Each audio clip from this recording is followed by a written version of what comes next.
Good evening friends. मेरा नाम सारांश दुबे है और मैं अपना एमए किया हूँ हिस्ट्री से, है ना। पिछले साल दिसंबर में मैंने यूजीसी नेट का एग्ज़ाम दिया था, जिसमें मेरा नेट क्लियर हो गया था, और इस बार फिर से मैं यूजीसी नेट का एग्ज़ाम देने वाला हूँ ताकि मेरा जीआरएफ क्लियर हो सके। हेलो फ्रेंड्स, तो आज हम लोग क्वेश्चन नंबर 96 से देखते हैं। पिछली बार हम लोग क्वेश्चन नंबर 95 तक पहुँचे थे, तो आज के इस वीडियो में हम क्वेश्चन नंबर 96 से अपना क्वेश्चन स्टार्ट करते हैं। तो पहला क्वेश्चन हमारा ये कहता है कि arrange the following in the ascending correct chronological order. ठीक है, तो यहाँ पे कुछ सेट ऑफ इवेंट्स दिए गए हैं, इन्हें हमें क्रोनोलॉजिकल ऑर्डर में अरेंज करना है। मतलब जो इवेंट्स हमारे पहले हुए हैं उन्हें पहले रखना है, और जो बाद में हुए हैं उन्हें बाद में। ठीक है, मुजफ्फरपुर कॉन्स्पिरेसी केस, फिर उसके बाद Lahore conspiracy case, and then Kakori conspiracy case, Meerut conspiracy case and Kanpur conspiracy case. तो इसमें जो हमारा सबसे पहले हुआ था, ये मुजफ्फरपुर कॉन्स्पिरेसी केस हुआ था 1908 में। इसे अलीपुर कॉन्स्पिरेसी केस भी कहा जाता है। इसमें क्या हुआ था, खुदीराम बोस और प्रफुल्ल चाकी, इन दोनों ने मिलके बंगाल के जो बंगाल में बेसिकली किंग्सफोर्ड का जो था डिस्ट्रिक्ट, वहाँ का था किंग्सफोर्ड मजिस्ट्रेट जो था, उसके काफिले पे बम फेंका था इन्होंने। तो ये उससे रिलेटेड है। ठीक है, किंग्सफोर्ड के ऊपर बम फेंका था, तो ये उससे रिलेटेड है। उसके बाद दूसरे नंबर पे जो हमारा आता है वो आता है हमारा कानपुर कॉन्स्पिरेसी केस। ये आपका 1924 में रहता है, और इसको कई बार आमतौर पे कानपुर बोल्शेविक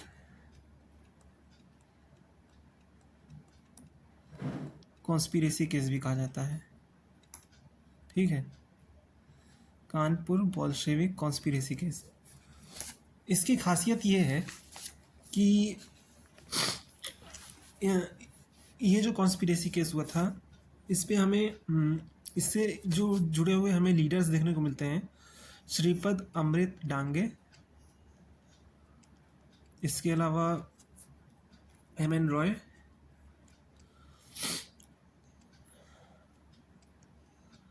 फिर इसके अलावा मुजफ्फर अहमद, है ना, और फिर उसके बाद नलिन गुप्ता। ये हमें इस केस से जुड़े हुए कुछ नाम देखने को मिलते हैं। ये सभी कम्युनिस्ट लीडर हैं, और ये लोग कानपुर बोल्शेविक कॉन्स्पिरेसी केस से लोग जुड़े थे और उन पर ट्रायल चला था। ठीक है, तो ये 1924 में हुआ था। इसके बाद जो हमारा इवेंट देखने को मिलता है, इसके बाद हमारा देखने को मिलता है काकोरी कॉन्स्पिरेसी केस, यानी कि ये इसमें हमारा जो है ये 9 अगस्त 1925 में होता है। ठीक है, और इससे जुड़े हमारे लीडर्स होते हैं राम प्रसाद बिस्मिल, अशफाक उल्ला खान, और रोशन लाहरी, और फिर इसके बाद ये 3 हमारे मेन इसके देखने को मिलते हैं लीडर्स। फिर इसके बाद हमें मेरठ कॉन्स्पिरेसी केस देखने को मिलता है। मेरठ कॉन्स्पिरेसी केस की खासियत ये है कि ये ट्रेड यूनियन के ऊपर रहता है।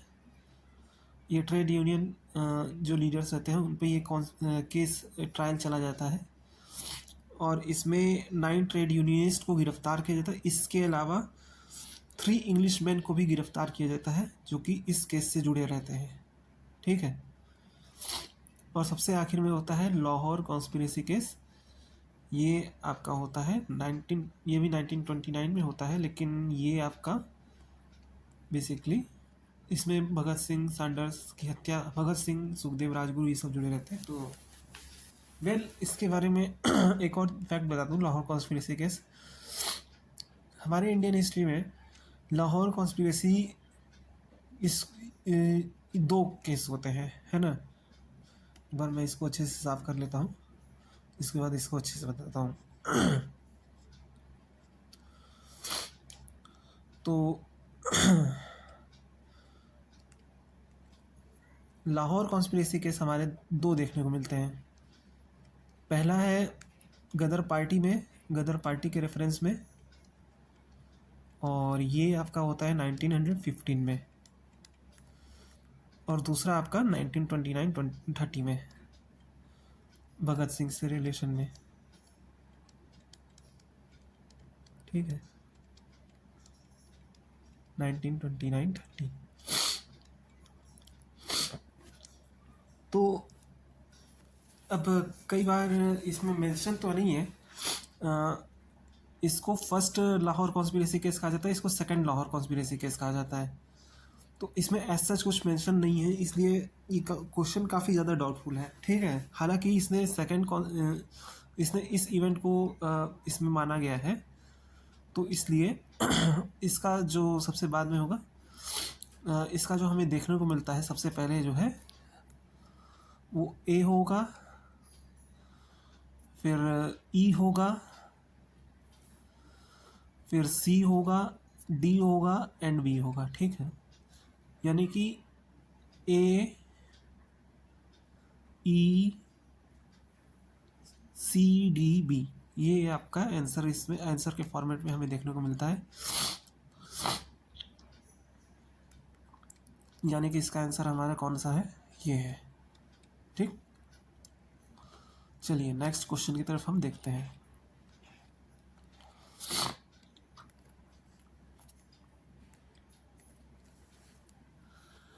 नेक्स्ट क्वेश्चन हमारा कहता है कि total number of charter act introduced by British in India.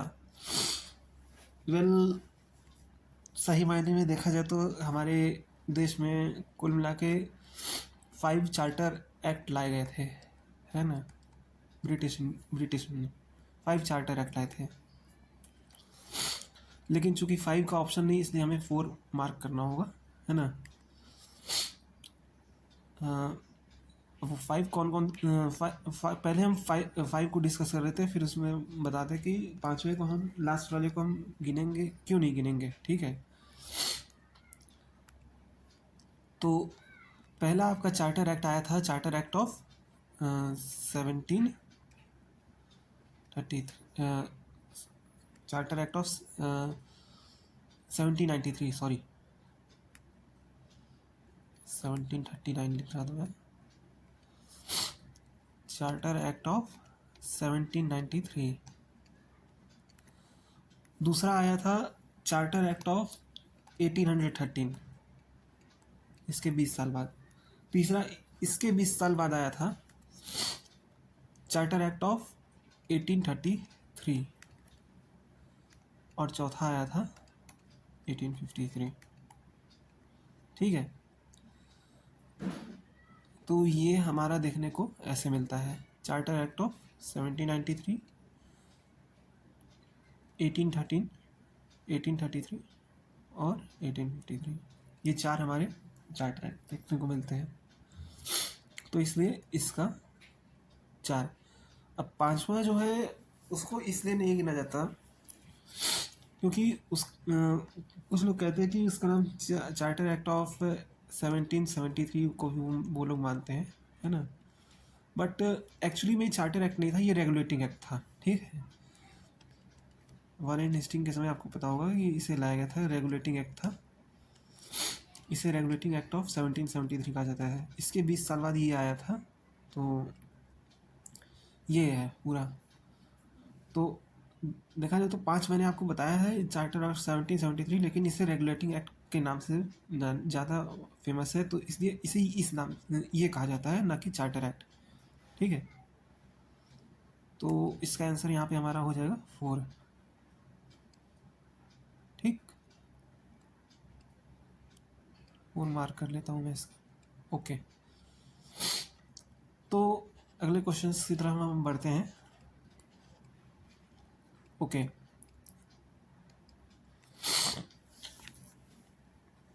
कह रहा है कि who defeated the Nizam of Hyderabad in battle of Palkhed. Nizam of Hyderabad battle of Palkhed, Peshwa Bajirao 1। Year था आपका 1726 के आसपास। ठीक है, तो पेशवा बाजीराव ने निजाम ऑफ हैदराबाद को हराया था। ठीक है, इसका आंसर ये हो जाएगा। ये मराठा पेशवा थे, पेशवा बाजीराव, है ना। इन्हें वॉरियर पेशवा भी कहा जाता है। और इनका जो रूल माना जाता है, मतलब रेन, ये आपका माना जाता है 1720 से लेकर 1740 तक। ठीक है, तो ये कुछ इनके बारे में बेसिक इन्फॉर्मेशन थी। बाकी और भी कई सारी चीज़ें हैं, तो वो इसमें इतना रिलेवेंट नहीं है। ओके, अब इस क्वेश्चन की तरफ हम देखते हैं। ठीक है,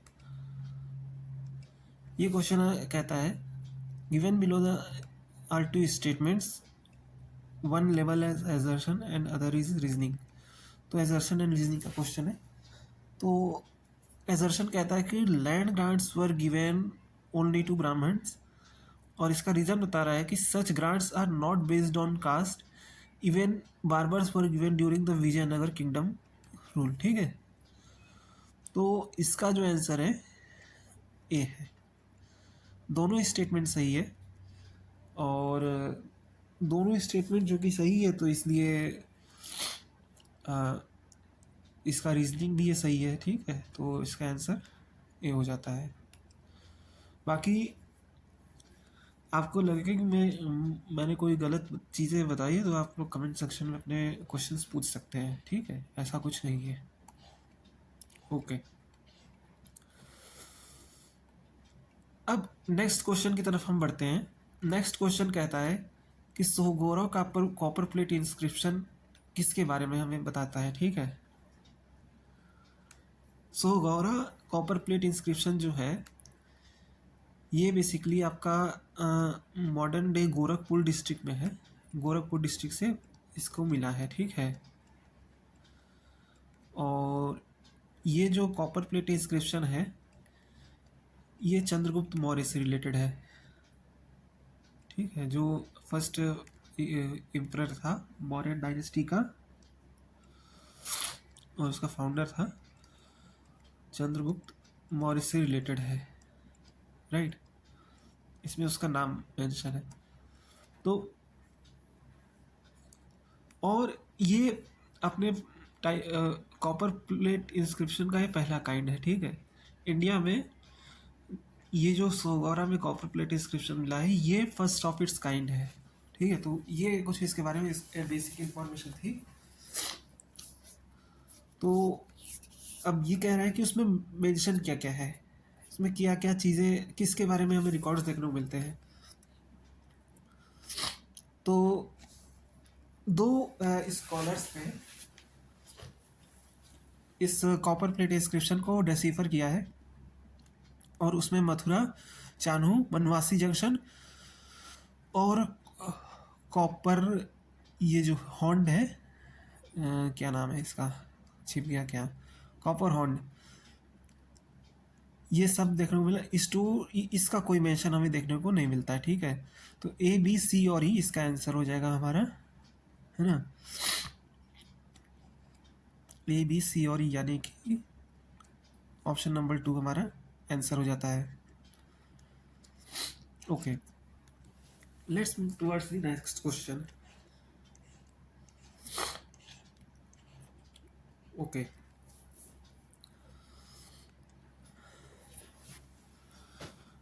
Alvars and Nayanars belongs to, ये बिलोंग्स टू वैसे हिंदुइज्म है। आंसर पे इसके ज़्यादा मैंने बताया था पहले भी आपको कि इसके कुछ क्वेश्चंस के जो आंसर हैं वो काफ़ी ज़्यादा डिस्प्यूटेड है, तो सही नहीं देते हैं।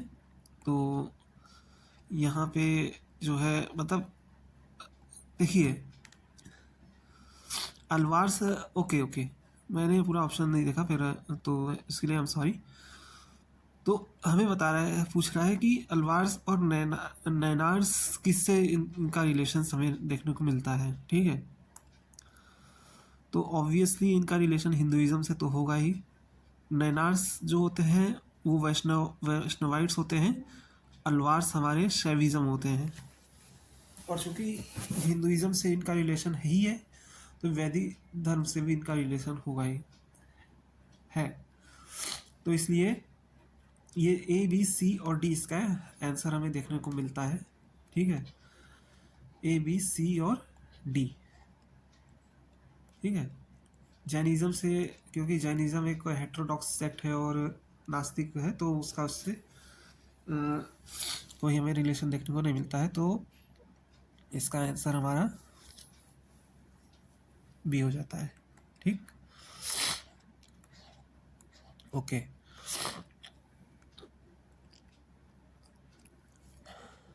अगला क्वेश्चन कहता है कि जब दिल्ली सल्तनत की आर्मी ने काकतीय किंगडम पे हमला किया था तो उस वक्त उसका मिलिट्री कमांडर कौन था, ठीक है। तो हम सब जानते हैं कि अलाउद्दीन खिलजी के टाइम पे, अलाउद्दीन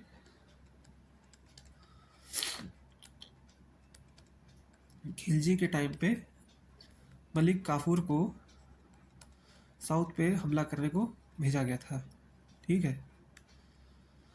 ये जो मलिक काफूर है इसे 1000 दिनारी भी कहा जाता है, ठीक है, क्योंकि इसे 1000 दिनार में खरीदा गया था। 1000 दिनारी, ठीक है। इसके अलावा मलिक काफूर अलाउद्दीन का फेवरेट स्लेव रहा है, तो उसने सिर्फ काकतीय पे नहीं, देवगिरी पे भी, इसके अलावा द्वार समुद्र पे भी, मतलब होयसल पे भी, और पांडी किंगडम पे भी हमला किया था, ठीक है। वहाँ से इसे खूब सोना मिला था। तो इस क्वेश्चन का हमारा जो आंसर होता है, आंसर जो हमारा निकल के आता है वो ऑब्वियसली मलिक काफूर ही हो जाता है इसका आंसर, ठीक है। B is the answer. अगले क्वेश्चन की तरफ हम बढ़ते हैं।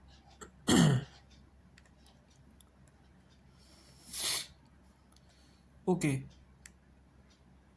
विच one of the following is the odd combination of South Indian languages. ये ऑड कॉम्बिनेशन मतलब ये होता है कि देखो, जो पहले हमारे साउथ इंडिया में जो लैंग्वेजेस चलती थी वो सिर्फ एक लैंग्वेज चलती थी, ठीक है। मतलब बाकी सारी जो जितनी भी लैंग्वेजेस होती हैं वो सब बाद की लैंग्वेजेस हैं, बाद की लैंग्वेजेस डेवलप हुई हैं।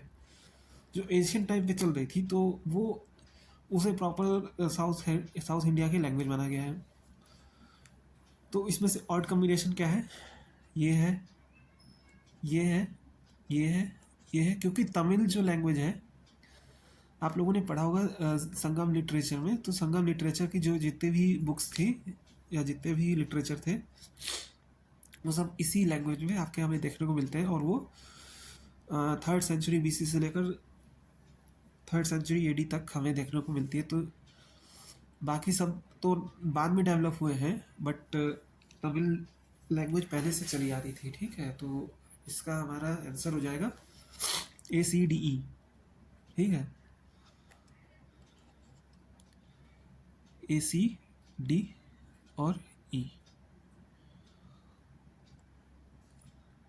ये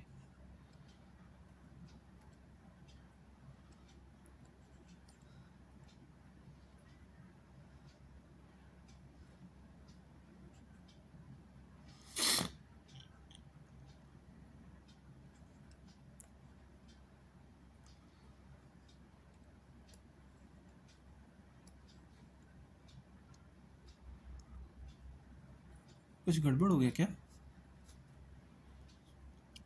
हम्म,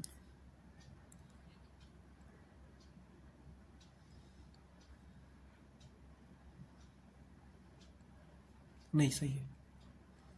ठीक, ओके। मैंने बताया ना कि इसमें कुछ है क्वेश्चन, कुछ प्रॉब्लम रहती है कि अ, हर क्वेश्चन आपका सही नहीं रहता, ठीक है? तो ऑप्शन के हिसाब से अगर हमें जाना होगा तो ACDE हमारा बनेगा। बाकी आपका जो भी है तो गड़बड़ दिखा रहा है। फिर इसके बाद पट्टी Shri Ramulu the protagonist who demanded the creation of separate Andhra Pradesh died on.